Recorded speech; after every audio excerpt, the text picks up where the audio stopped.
안녕하세요. 멜묵상. 오늘은 출애굽기 38장 21절부터 31절 말씀 보도록 하겠습니다. 네, 이제 성막 기구 만드는 부분이 이제 마무리되는 부분입니다. 성막에 있는 모든 기구는 다 만들었어요. 하나님께서 시키신 대로 이제 만들었는데 그 이후에 회개 처리가 어떻게 됐는지, 그리고 이제 작업한 기술자들에 대한 소개, 그 부분이 이제 21절부터 31절 내용 좀 나오거든요.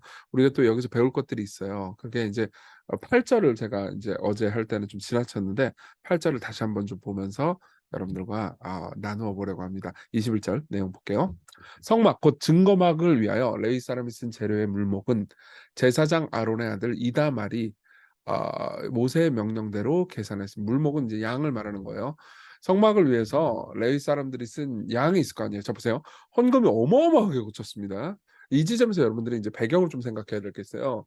여러분, 이 이스라엘 백성들이 이제 광야에 이 성막 만들던 시절 이스라엘 백성들은 부자였을까요? 가난했을까요? 예. 대부분의 사람들은 "아니 그 광야에서 뭐 먹을 것도 없고 가난한 거 아니야? 그러니까 만나 먹고 살았지." 이렇게 생각하는데 아니에요. 부자였어요. 기억하실지 모르겠는데 하나님께서 이스라엘 백성들이 이집트에서 나올 때 이집트 사람으로 하여금 엄청난 폐물과 금은들을 주도록 하셨어요. 그러니까 전부 다 갑자기 졸부가 된 상태인 거예요. 예. 하나님께서 그들을 부유하게 해 가지고 보내 주셨어요. 그래 인제 헌금도 이렇게 많이 할 수 있었던 거죠. 예. 근데 이제 헌금을 막 하는데 이게 엄청난 헌금이 있고, 그리고 그거 중간에 이제 레위인들이 그 모든 과정들을 보면서 작업을 할 거 아닙니까? 근데 작업하는 모든 과정이 어떻겠어요? 예. 이게 인제 작업 과정들이 쉬운 것도 아니고, 또 이 금은들이 막 돌아다니니깐 무력이 생기겠어요, 안 생기겠어요? 무력이 생기죠. 당연히 생기죠. 그래서 물질에 대한 욕심이 엄청나게 생기는 그런 상황 혹은 상태였을 겁니다. 그러면 인제 당연히 회계 처리를 잘해야죠. 회계 처리 잘하지 않으면 도둑이 생기는 거예요. 예. 그래서 어떻게 하냐? 아들 이다말이 모세의 명령대로 다 회계 처리를 투명하게 한 거예요. 그리고 인제 그 과정 중에서 이제 누가 작업을 했는지 고것도 나옵니다. 유다 지파 훌의 손자요 유다 우리의 아들인 브살렐은 여호와께서 모세에게 명령하신 모든 것을 만들었고, 브살렐이 이제 모든 건축 감독을 했던 것 같아요. 단 지파 아히사막의 아들 오홀리압이 그와 함께 하셨으니 오홀리압은 재능이 있어서 조각하며 또 청색 자색 홍색실과 가늘게 가는 배실로 수놓은 자더라. 그러니까 이제 오홀리압이 세부 세공들을 했던 것 같습니다. 성소 건축 비용으로 들은 금은 성소의 세겔로 29 달란트와 730 세겔이면 엄청난 이 양입니다. 그러니까 이스라엘 백성들이 부자였던 거예요. 그러니까 회계 처리를 이렇게 잘했죠.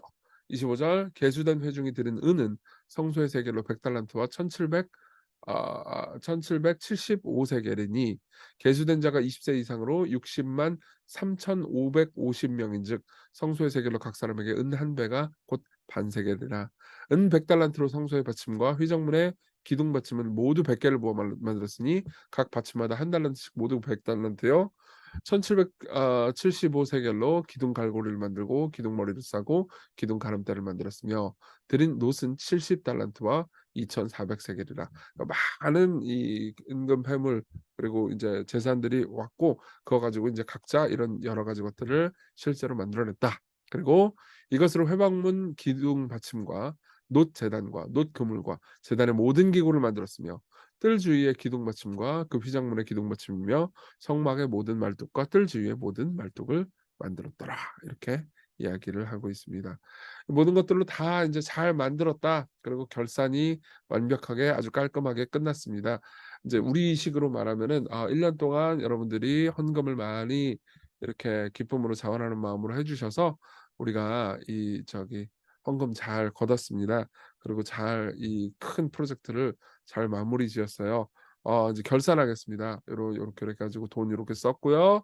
그리고 여러분들이 이만큼 주셨고 우리가 어떻게 했고, 그래서 인제 이사도 잘 마무리됐습니다. 최근에 제가 인제 여러분들에게 보고도 한번 드렸죠. 그렇게 결산됐다. 중간에 감사도 한번 했습니다. 투명하게 깨끗하게 잘 처리됐습니다. 이렇게 보고하는 장면이라고 볼 수 있는 거죠. 이걸 통해서 뭘 배울 수 있을까요? 여러 가지를 좀 생각할 수 있는데 인제 오늘은 하나의 교훈만 한번 생각해 봅시다. 교회 안에서 하나님의 일이 이루어지는 방식이 어떤 것이냐. 성막을 짓는 일은 뭐 국가적인 프로젝트이기도 했지만은 영적인 프로젝트였어요, 무엇보다. 이것은 이제 지금은 여러분 그걸 생각하셔야 돼요. 이 성전은 이 건물이 아니에요. 예. 우리 교회는 건물이 늘 없으니까 '건물이 교회다.' 이런 생각하기가 쉽지 않은 교회이긴 해요. 근데 어쨌든 간에 건물이 아니고 성전은 이제 우리 구주 예수 그리스도께서 성전이고 그와 함께 연합된 우리가 성전이거든요. 근데 이런 굉장히 영적인 일이잖아요. 그쵸? 근데 그 성막을 짓는 일은 사실 성전을 짓는 일의 일종의 미리복인데 이게 결국은 영적인 일이기 때문에 결코 이제 뭐라고 해야 될까? 소수의 리더가 이렇게 딱 정하면은 하나님께 직접 계시를 받아 가지고 딱 하면 모두가 순종하고 뭐 이런 걸로만 이루어진 건 아니에요. 뭐 이런 면이 있었죠. 예. 하지만 비밀과 베일에 쌓인 채 이루어지지는 않았습니다. 그러니까 많은 교회나 뭐 많은 영적인 일을 하는 사람들이 "야 이거 다 영적인 일이고 이런 걸 가지고 막 다 뭐 인간의 방법으로 막 감사하고 인간의 방법으로 뭐 계산하고 계획하고 이런 건 잘못된 거다." 이렇게 생각하는 경우가 있는데 그렇지 않아요. 예. 이 모든 것들이 구약성 시대 때 성막 지을 때도 회개 처리와 과정은 다 투명하게 공개가 됐다는 거죠. 그러니까 하나님께서는 영적인 지도자들에게 비전을 주시고 공동체를 이끌어 나가시는 게 맞아요. 하나님께서 목회자를 그리고 뭐 당회를 이런 걸 주신 이유는 그러니까 하나님의 말씀을 잘 알고 훈련된 사람들이 그렇지 않은 많은 사람들을 끌어갈 수 있도록 돕는 거예요. 예. 그리고 인제 말씀을 잘 모르는 기독교 신앙을 가진 지 얼마 안 된 신자들이 그러니까 교회에 굉장히 중요한 부분들을 결정하는 것은 공동체 전체에도 해가 되겠죠. 하나님께서 리더십들을 통해서 일하시는 건 맞습니다. 그러나 그러니까 리더들은 리더들이 할 일이 있고 나머지는 나머지가 할 일이 있는 거예요. 예를 들면 하나님께서 장로와 집사를 따로 둔 것도 이유가 다른 거죠. 집사들이 인제 행정 처리나 회계 처리나 가난한 사람들 돕는 일을 하고 장로들이 이제 목양과 그런 교회를 이끌어 나가는 영적으로 그런 것들을 하는 거란 말이에요. 그러니까 이 영역은 되게 다른 겁니다. 그러니까 하나님께서 일하실 때는 그 투명하고 공정하게 이 모든 과정을 또 사용하시기도 하신다는 거죠. 그러니까 인제 뭐 우리 교회에서는 그런 일들이 그렇게 뭐 지금까지는 없었던 것 같고 앞으로도 있지는 않겠지만은 이게 잘못되면 영적인 가스라이팅이 되거든요. 그러니까 이 방법 이걸 모든 걸 잘 해결하는 방법은 여러분들 모두가 그러니까 인제 목회자들이나 소수의 리더들을 제외하고 여러분들 모두가 다 교회에 관심을 가지고 하나님의 공동체, 하나님의 집이 어떻게 세워져 가는지 관심을 많이 가지고 계속해서 기도해 주고 적극적으로 참여하는 것밖에 없습니다. 사실 지금 녹화하고 있는 이 시기가 인제 신촌 캠퍼스 이사 시기거든요. 그래서 뭐 어제도 제가 이사를 좀 잠깐 청소를 했고 새로운 공간 그리고 이제 오늘 또 저녁에 이사 가고 많은 사람들이 참여하고 있어요. 저는 뭐 했냐? 저는 한 게 없네요. 예. "이사 가자." 결정. 예. 참 생각해 보면 저도 독재자예요. 아 이거 이상한 말인가? "이사 갑시다." 물론 인제 공간이 너무 좁아가지고 이사 가는 거긴 해요. 예. 공간이 이제 원래 있던 곳이 다 차 가지고 "이사 갑시다." 거기 뭐 에어컨도 잘 안 되고 제가 죽을 뻔했어요 하여튼. "이사 갑시다." 그래 가지고 가는 건데 좋아요. 새로운 공간이. 예 근데 아유 좀 마음도 안타깝죠. 제가 이렇게 "이사 가자. 공동체 모여서 하자." 그러면 또 많은 사람들이 모여서 뭐 그 무거운 짐 들고 걸레 다 들고 청소하고 닦고 함께하고 그렇게 공동체를 세워가는 게 참 놀라운 일인 것 같아요. 예. 그 과정 중에서 공동체 안에서 '내가 하나 되고 있다. 그중에 하나다.'라는 것을 배워가는 것도 참 좋은 것 같고요. 그래서 여러분들은 성막 건축을 통해서 하나님이 일하시는 것을 배워갈 수 있어요. 그때 당시 하나님의 백성들도 성막 건축을 통해서 '하나님께서 우리 가운데 이렇게 일하시는구나.'라는 걸 배워갈 수 있습니다.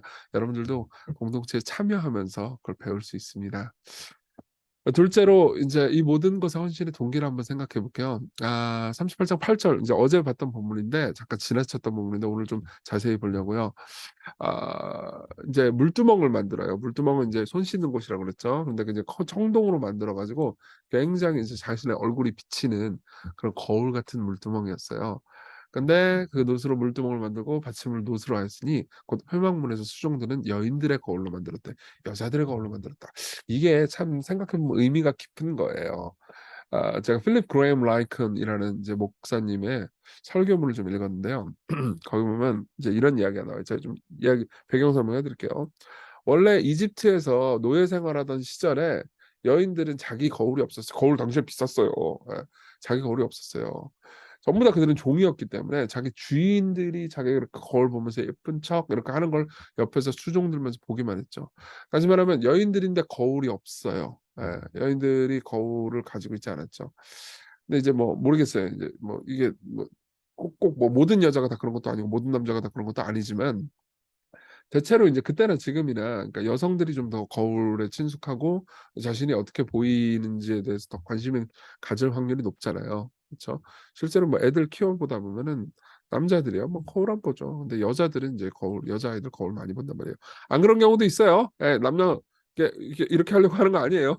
근데 대체로 인제 통계적으로 확률적으로 그렇다는 거죠. 근데 이제 그때 당시 그 이집트에 있던 가나안 땅의 그 노예 여성들은 자기가 거울을 볼 일이 없잖아요. 그쵸? 주인들 거울만 멀리서 봤겠죠. 근데 이제 자유가 됐어요. 그리고 많은 은금패물을 가지고 그중에 거울도 있었습니다. 그 자기 거울을 자기가 볼 수 있게 된 거예요. 자기가 이제 예쁘게 자기를 장식할 수 있었죠. 근데 그 거울을 주께 드립니다. 예. 그럼 왜 그럴까요? 이 거울이 이제 이 물두멍 만드는 데 적합하다라는 걸 알고 이렇게 자기를 드린 거죠. 그러면서 라이크는 이런 얘기를 해 줍니다. 아마도 이 여인들은 자신의 외모에 신경을 썼을 겁니다. 그렇지 않으면 거울을 왜 가지고 있겠었겠습니까? 신경 쓰는 게 나쁜 게 아니에요. 거울 외모 신경 쓰십시오. 좋죠. 하지만 그들은 자기의 아름다움보다 무한히 더 바람직한 아름다움을 엿보았습니다. 그들은 자신이 아닌 하나님이 아름답게 보이기를 원했습니다. 주 예수님, 사람들이 저를 볼 때 그들이 제가 얼마나 아름답다고 생각하는지와 상관없습니다. 저는 그들이 당신이 예수님이 얼마나 아름다운지를 보기를 원합니다. 이런 마음을 가지고 있었다는 거죠. 하나님은 예수님을 통해서 우리에게 속죄와 정결함을 제공하셨죠. 다시 말하면 우리가 아름답게 하셨잖아요. 그 아름다움이 우리를 통해서 드러나도록 말이에요. 자, 이게 무슨 말인지 좀 얘기해 드리겠습니다. 여러분, 그리스도인 삶의 목적은요. 그분의 영광이 우리의 삶에서 드러나도록 하는 것이 목적이에요. 예. 우리가 이 세상에서 잘나 보이고 더 나아 보이도록 하는 게 아니고요. "나 외모에 신경 안 쓰는데." 그런 사람도 뭐 지적으로나 뭐 일로나 아니면 다른 여러 가지로 돈이 많거나 자기를 아름답게 보이려고 합니다. 예. 근데 우리의 삶에 마땅한 헌신은 그리스도께서 우리를 아름답게 하시기 위해서 자신의 모든 것을 주시고 이 땅에 연약하고 추한 모습으로 예 사람이 돼서 오셨던 것처럼 우리도 자기의 아름다움을 내려놓고 우리 삶을 하나님의 영광을 드러내는 도구로 쓰는 것. 이게 우리 삶의 진정한 헌신이라는 거죠. 자, 우리 기도합시다. 교회를 위해서 기도합시다. 하나는 시건교회가 말씀과 기도로 많은 성도들의 동참으로 세워지게 해 달라고.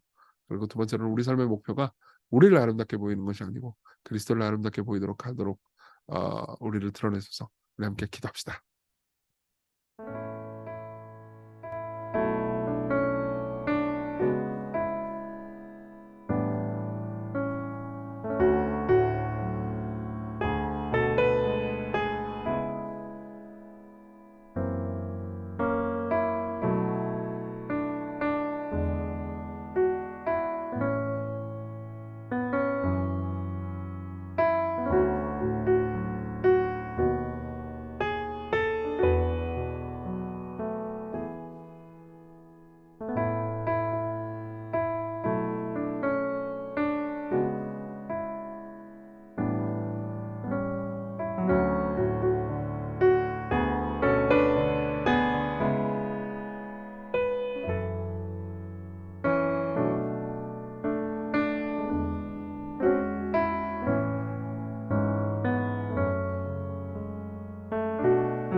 기도하겠습니다. 은혜로우신 주님, 교회를 위해서 기도합니다.